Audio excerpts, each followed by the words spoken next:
பெரியாருடைய கொள்கைகளே மிகுந்த நம்பிக்கை உடையவன், அதில் எந்த மாற்று கருத்து இல்லை. ஆனால் அதற்காக நான் இறைபக்தி இல்லாதவன் அல்ல, ஃபஸ்ட்டு பாயிண்ட். ரெண்டாவது, நான் கொண்டு போன எலுமிச்சம்பழத்துக்கும் கோயிலுக்கு சம்மந்தம் இல்லை. கோயிலில் இருந்தோ அல்லது யாராவது ஒருத்தர் கொடுத்துருந்தாலும் நான் வாங்கி வச்சுக்கிட்டு ஆமாம் இதுக்காக தான் வாங்கினேன்னு சொல்லுவேன். என்ன பயம் எனக்கு? அதெல்லாம் பயமே கிடையாது. ஆனால் ஒரு விஷயம் நீங்கள் நல்லா கவனிக்கணும். நான் வேட்புமனு தாக்கல் செய்கின்ற போது என் கையில் எலுமிச்சம்பழம் வச்சு நான் தாக்கல் பண்ணேன். ஏங்க, வெளியே உட்காந்துக்கிட்டு இருக்கிற எலுமிச்சம்பழம் கையில் இருந்தது, அதை அந்த மேஜையிலேயே வச்சுட்டு தான் உள்ளே போய் என்னுடைய வேட்புமனுவை கொடுத்ததுனால ஏதாவது என்னை பற்றி குறை சொல்வதற்கு வேறு எதுவும் கிடையாது. அதனால் இதையெல்லாம் ஒரு பெருசாக அன்றைக்கு பேசி கொண்டிருந்தார்கள், அவ்வளோதான்.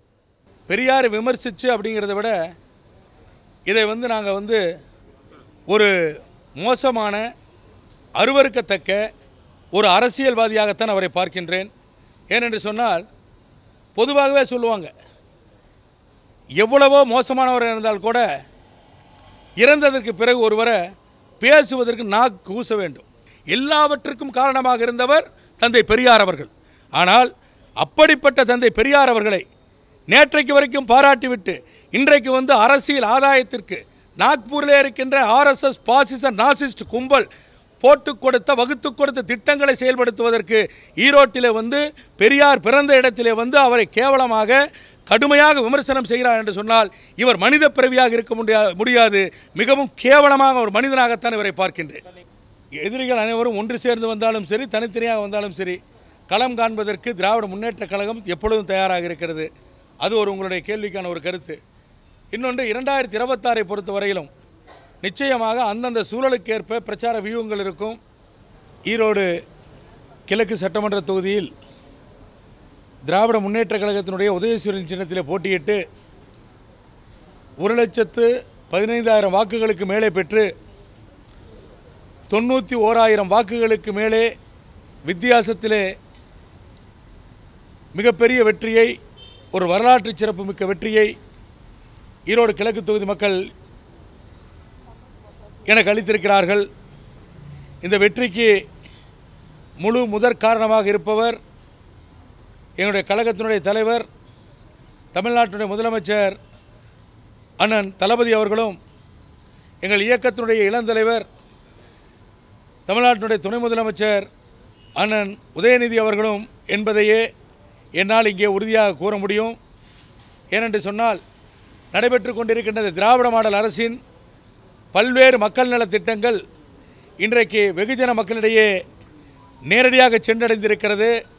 அதன் பலனை ஏழை எளிய மக்கள், சாதாரண சாமானிய மக்கள் இன்றைக்கு அதன் பலனை அனுபவித்து கொண்டிருக்கிறார்கள். எனவே அந்த அடிப்படையில் இந்த மிகப்பெரிய வெற்றிக்கு காரணம் அந்த மக்கள் நல திட்டங்கள் என்று கூறுவதிலே தவறேதும் இல்லை. அதே நேரத்தில்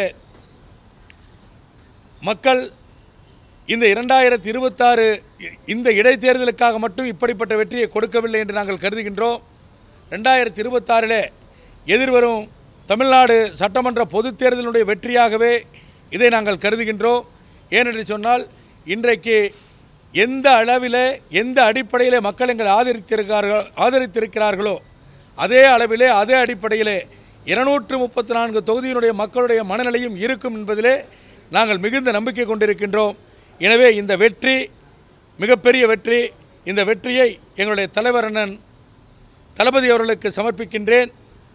அதேபோல் எனக்கு மிகப்பெரிய வாக்கு வித்தியாசத்தில் என்னை வெற்றி பெறச் செய்த ஈரோடு கிழக்கு தொகுதி மக்களுக்கு பதவியேற்றுக் கொண்டதன் வாயிலாக உங்கள் வாயிலாக என்னுடைய மனமார்ந்த நன்றியை அவர்களுக்கு தெரிவித்துக் கொள்கின்றேன். 2011 அமைச்சர் முத்துசாமி எடுத்து வெற்றி பெற்றவர் நீங்க. அதே அமைச்சர் முத்துசாமி இந்த எலெக்ஷன் உங்க கூடவே இருந்து வெற்றி பெற வச்சிருக்காரு. அந்த அனுபவம் எப்படி இருந்தது சார்? நான் ஒரு இயக்கத்தில் இருந்தேன்.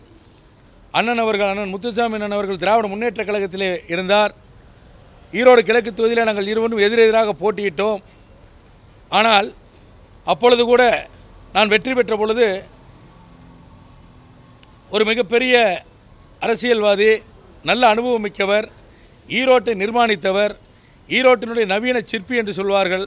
அந்த அளவுக்கு இருப்பவரை நாம் வெற்றி வாய்ப்பு அவர் இழந்து நாம் வெற்றி பெற்று இருக்கிறோமே என்கின்ற எண்ணம் எனக்கு மனதிலே இருந்தது. நான் அதை ரோல் மாடலாகத்தான் எடுத்துக்கொண்டேன். என்று சொன்னால் ஈரோட்டிற்கு அந்த அளவுக்கு உழைத்தவர், மிகவும் நல்ல பெயர் பெற்றிருப்பவர் அவர். நான் போட்டியிடுகின்ற போது வெற்றி வாய்ப்பு இழக்கிறார் என்று சொன்னால் இது போன்ற நிலை நமக்கும் நாளை வரும். எனவே மக்களை பொறுத்தவரையிலும் மக்கள் எடுக்கின்ற முடிவு யாரும் அவர்களை கட்டுப்படுத்த முடியாது. அவர்கள் ஒரு முடிவெடுத்து விட்டால் யாராக இருந்தாலும் கீழே விழணும், அல்லது கீழே இருக்கின்ற என்னை போன்ற சாதாரண சாமானியர்களை கூட அவர்கள் தூக்கி விட்டு விடுவார்கள் என்பதை அவர் மூலமாக நான் பாடம் கற்றுக்கொண்டேன். இப்போ 2026 பொறுத்த வரைக்கும் எந்த மாதிரி ஒர்க் பண்ண போகிறீங்க? ஏன்னா நீ இருக்கக்கூடிய கொஞ்ச காலம் தான் இருக்கும். ஆமாம் சார். இந்த காலத்துலேருந்து இப்போவே வந்து நாம் தமிழர் கட்சியாகட்டும் மற்ற எல்லாருமே ஒரு தனிமையாக வந்து இப்போ வந்து போட்டியாக தான் வர போகிறாங்க. மறுபடியும் நிறைய பேர் வர போகிறாங்க. அப்புறம் உங்களுடைய செயல்பாடு சார், இதில் நான் எங்கள் தலைவர் அண்ணன் தளபதி அவர்கள் சொன்ன அதே கருத்து தான் என்னுடைய கருத்து. எதிரிகள் அனைவரும் ஒன்று சேர்ந்து வந்தாலும் சரி, தனித்தனியாக வந்தாலும் சரி, களம் காண்பதற்கு திராவிட முன்னேற்றக் கழகம் எப்பொழுதும் தயாராக இருக்கிறது. அது உங்களுடைய கேள்விக்கான ஒரு கருத்து. இன்னொன்று, 2026 பொறுத்த வரையிலும் நிச்சயமாக அந்தந்த சூழலுக்கேற்ப பிரச்சார வியூகங்கள் இருக்கும். தலைமைக் கழகமும் தமிழ்நாட்டின் முதலமைச்சர் அண்ணன் தளபதி அவர்களும் இளந்தலைவர் அண்ணன் உதயநிதி அவர்களும் பல்வேறு வியூகங்களை வகுத்து தேர்தல் யுக்திகளை எல்லாம் பயன்படுத்தப் போகிறார்கள். எனவே 2026 தேர்தல் என்பது தனிப்பட்ட என்னுடைய வெற்றியாகவோ அல்லது என்னுடைய ஒரு தேர்தல் வியூகமாகவோ கண்டிப்பாக பார்க்க முடியாது. இது ஒருங்கிணைந்த தமிழ்நாட்டுடைய முதலமைச்சர், எங்கள் இயக்கத்தினுடைய தலைவர் அண்ணன் தளபதி அவர்களுடைய வெற்றியாகத்தான் பார்க்க முடியும். அதனால் அது குறித்தெல்லாம் அவர் மிகப்பெரிய வியூகங்கள் வகுத்திருக்கிறார். எங்களுடைய வியூகங்களை எல்லாம் உடனடியாக நம்ம வெளியே இப்படி தான் பண்ண போகிறோம் அப்படின்லாம் சொல்ல முடியாது. அந்த நேரத்தில் களத்திற்கேற்றவாறு தேர்தலுக்கு தகுந்தமாறு எங்களுடைய யுக்திகளை மாற்றி மாற்றி நிச்சயமாக பிரச்சாரங்கள் இருக்கும். சார், இந்த ஓராண்டு காலத்தில் ஏற்கனவே மறைந்திருக்கின்ற சகோதரர் ஈவேரா திருமகன் அண்ணன் EVK இளங்கோவன் அவர்கள் இவர்களெல்லாம் பல வாக்குறுதிகள் கொடுத்துவிட்டு அதனுடைய ப்ராசஸிங், அந்த பணிகள் எல்லாம் தொடர்ந்து நடைபெற்று வருகிறது. ஒரு சில பணிகள் பார்த்திங்கன்னா ஆய்வு பணியில் இருக்கும், ஒரு சில பணிகள் திட்டங்கள் செயல்படுத்தப்பட்டு முடிவடையும் தருவாயில் இருக்கிறது. இதை இந்த ஒரு வருட காலத்திற்குள்ளாக, எனக்கு இப்போ இருந்து பார்த்திங்கன்னா இன்னும் ஒரு வருடம் தான், அடுத்த எலெக்ஷன் அந்த இது வரும்பொழுது அடுத்த பணிக்கே போக முடியாது. அதனால் ஓராண்டு தான் இருக்கிறது. இந்த ஓராண்டு காலத்தில் அவர்கள் விட்டு சென்ற பணிகளை தொடர்வது தான் என்னுடைய நோக்கமாக இருக்கும் என்று சொல்லி நான் தொடர்ந்து சொல்லி வருகிறேன். அதுதான் இப்பொழுது என்னுடைய நோக்கம்.